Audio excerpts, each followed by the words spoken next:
भाई, ये गलत है। प्लीज अपनी उंगली बाहर निकालो। मैं तुम्हारी बहन हूं। मैं आपको कितना शरीफ समझती थी, लेकिन भाई ने मेरी एक न सुनी और जो जो उसके मन में था वो सब उस रात भाई ने मेरे साथ किया। आखिर ये सब कैसे हुआ, वो सब बताऊंगी आपको इस कहानी में। मैं बिहार की रहने वाली हूँ। मेरा नाम नेहा है। मेरी उम्र 19 साल है। लोग कहते हैं कि मैं दिखने में काफी अट्रैक्टिव हूँ और शायद इसीलिए मोहल्ले के लड़के अक्सर मुझे लेकर बातें करते हैं। मेरा परिवार बहुत छोटा है। मैं, मेरा छोटा भाई और मम्मी। पापा का निधन तब हो गया था जब मैं 7 साल की थी। मम्मी को पापा की जगह बैंक में नौकरी मिल गई और उन्होंने हम दोनों को पाला। अब मैं और मेरा भाई दोनों कॉलेज जाते हैं। ये 3 महीने पहले की बात है। उस दिन सोमवार था और मैं कॉलेज नहीं गई थी। मेरा भाई और मम्मी हमेशा की तरह अपने अपने काम पर चले गए। घर में अकेली थी और कुछ करने का मन नहीं हो रहा था। मैं यूट्यूब पर कहानियां पढ़ने लगी, शायद कुछ दिल बहल जाए। तभी मम्मी का फोन आया। उन्होंने कहा, आज मुझे आने में देर हो सकती है। मैंने कहा, ठीक है मम्मी, आप आराम से आओ। उसके बाद न जाने क्यों मन बहुत खाली खाली सा लगने लगा। मैं बेड पर लेट गई और कब मुझे नींद आ गई पता ही नहीं चला। अचानक से मेरी नींद खुली, पर मैं हिली नहीं। मुझे लगा जैसे कोई मेरे पास बैठा हुआ है। मुझे महसूस हुआ कि कोई धीरे धीरे अपनी उंगली से मुझे टच कर रहा है।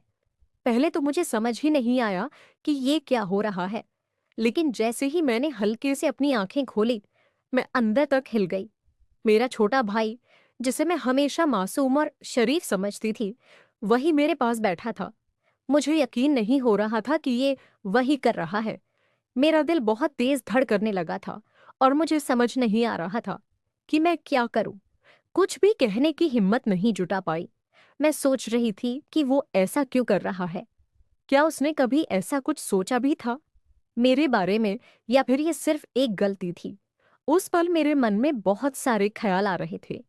क्या मैं उसे माफ कर सकती हूँ?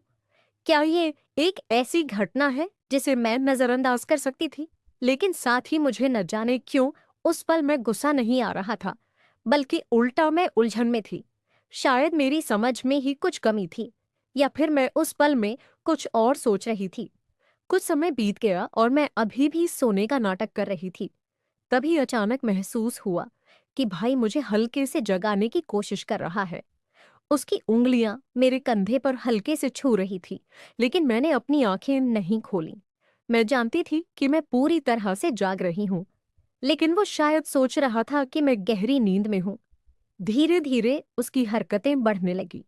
पहले जहां वो बस हल्का स्पर्श कर रहा था, अब उसकी हिम्मत और बढ़ने लगी थी। मैं समझ नहीं पा रही थी कि वह क्या कर रहा है या क्या करना चाहता है, लेकिन मैं चुपचाप देख रही थी। मेरे मन में कई सवाल उठ रहे थे। ये मासूम भाई अचानक इतना बदल कैसे गया? उसने ऐसा क्यों किया? मैं समझ नहीं पा रही थी कि वह मुझे नींद में क्या खिलाने की कोशिश कर रहा था। मेरे होंठ बंद थे, लेकिन फिर भी उसने कोशिश की कि मैं कुछ खा लूं। मैंने सोचते हुए जानबूझकर अपने होंठ थोड़े से खोल दिए। मैंने ऐसा महसूस कराया जैसे मैं नींद में हूं और मेरे होंठ अपने आप ही खुल गए हैं। उस पल में मेरे अंदर एक अजीब सी घबराहट थी, लेकिन मैंने उसे जाहिर नहीं होने दिया। अचानक मेरे फोन की घंटी बजने लगी। उस आवाज से माहौल पूरी तरह बदल गया। भाई तुरंत डर गया और घबरा कर दूर हट गया। वो इतनी तेजी से उठा कि मैं समझ गई। उसके दिमाग में भी डर था कि कहीं मैं जाग न जाऊं। मैंने फोन उठाया तो देखा वो मेरे बॉयफ्रेंड का कॉल था। इसको भी इसी समय कॉल करना था। मैंने मन ही मन सोचा। मैंने फोन उठाकर बड़ी मुश्किल से अपने बॉयफ्रेंड को समझाया कि मैं घर के काम में बिजी हूं। उसका मूड भी शायद कुछ और बातें करने का था, लेकिन मैंने जल्दी से कॉल कट किया। अब मेरा ध्यान फिर से भाई की तरफ था, लेकिन वो कमरे में चला गया और मैं सोचने लगी, क्या मैं उससे इस बारे में बात करूं या इसे अनदेखा कर दूं? बहुत देर तक मैं अपने विचारों में उलझी रही। मैंने सोचा कि अगर मैं इस पर कुछ नहीं कहूंगी तो शायद ये घटना फिर से हो सकती है, लेकिन अगर मैं उसे कुछ कहती हूं तो हमारे बीच का रिश्ता हमेशा के लिए बदल जाएगा। फिर मुझसे और रहा नहीं गया। मेरे मन में उथल पुथल मची हुई थी और मैं भाई से बात किए बिना खुद को रोक नहीं पा रही थी। उसके कमरे की तरफ बढ़ी। भाई का अलग कमरा है जहां वो अक्सर जाकर पढ़ाई या कुछ और करता है। मुझे समझ नहीं आ रहा था कि मैं उससे क्या कहूंगी या किस तरह इस पूरे वाक्य का सामना करूंगी।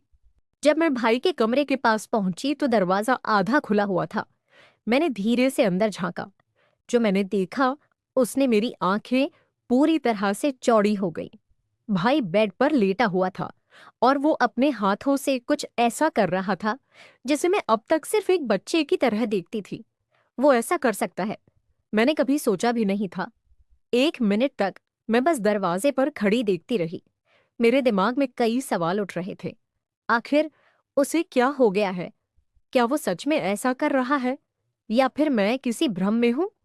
मैंने खुद को शांत करने की कोशिश की, लेकिन मेरी आंखें उसी पर टिकी हुई थीं। मुझे पता था कि मुझे कुछ करना चाहिए, कुछ कहना चाहिए, लेकिन मेरे अंदर से आवाज नहीं निकल रही थी। मैं जिस भाई को अब तक मासूम समझती थी, वो मेरे सामने बिल्कुल अलग रूप में था। उसे इस हालत में देखकर मुझे एहसास हुआ कि शायद उसने बचपन से कुछ ऐसा देखा या महसूस किया है जिसके बारे में मैंने कभी सोचा ही नहीं। मेरे मन में उसके प्रति नफरत नहीं आई, बल्कि मैं उलझन में थी। मैं समझ नहीं पा रही थी कि ये उसकी कोई गलतफहमी है या फिर कुछ और। मैंने धीरे धीरे दरवाजे से हटने का फैसला किया। मुझे नहीं पता था कि अगर मैं उसे इस हालत में टोकूंगी तो हमारे बीच क्या होगा। मैं मन ही मन सोचने लगी कि उसने मेरे साथ कुछ गलत कर दिया तो। उतने में उसने मुझे देख ही लिया और वही हुआ जिसका मुझे डर था। भाई को मुझे देखकर रहा नहीं गया और उसने मेरे पास आकर वो किया जो वह न जाने कितने दिनों से करने की तमन्ना थी। अगर आप जानना चाहते हैं कि आगे क्या हुआ तो मेरे साथ जुड़िए। कल कहानी में दिलचस्पी और भी बढ़ने वाली है, और यदि आप इसे बिल्कुल भी मिस नहीं करना चाहते हैं तो अभी चैनल को सब्सक्राइब करें ताकि हर अपडेट आप तक सबसे पहले पहुंचे।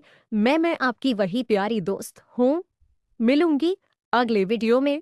धन्यवाद।